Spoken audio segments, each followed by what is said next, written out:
Let me share a little secret.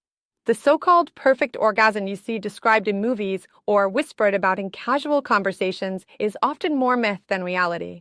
The truth is that orgasmic pleasure comes in many shapes, intensities, and durations, and believing in a singular, ideal climax can sometimes do more harm than good. I've met many people who think they need to achieve some unreachable pinnacle or risk feeling inadequate, but that chase for perfection can actually sabotage the genuine pleasure you deserve. Think of orgasms as deeply personal experiences shaped by your emotional state, your level of trust, your comfort in your own body, and the atmosphere you create with your partner or even with yourself. There is no one-size-fits-all approach to climax. For some, orgasms come quickly, in a flush of heat and euphoria. For others, there's a slower, ruling wave that builds and builds until it finally crests. Neither is better or worse, they're just different, and that uniqueness is part of the fun. What if you let yourself be guided by sensations rather than expectations? Too often, we focus on what we think should happen, rather than what our bodies are actually craving. Paying attention to the little sparks, a soft touch, a warm breath, an arousing scent, can be far more fulfilling than attempting to mimic a scripted performance. When you let go of the pressure to climax in some idealized way, you open the door to deeper authenticity.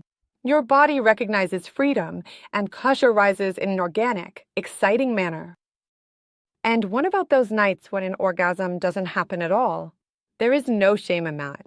Pleasure is not a test with a pass or fail. It can be a slow and sensuous journey of exploration, with every kiss, caress, and hint of desire building intimacy and connection.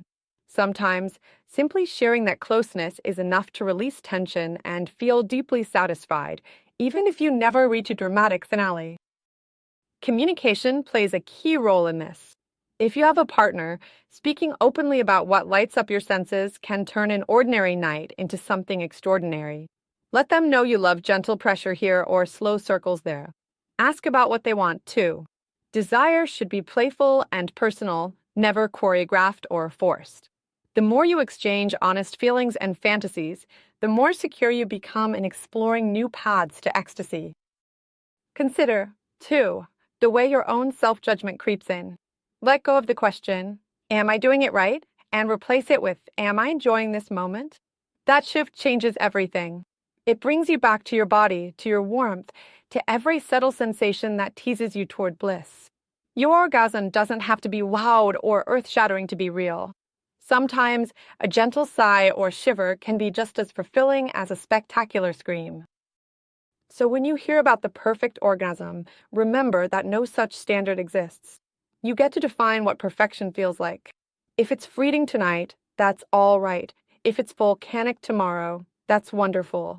Let yourself off the hook, trust your senses, and celebrate every spark.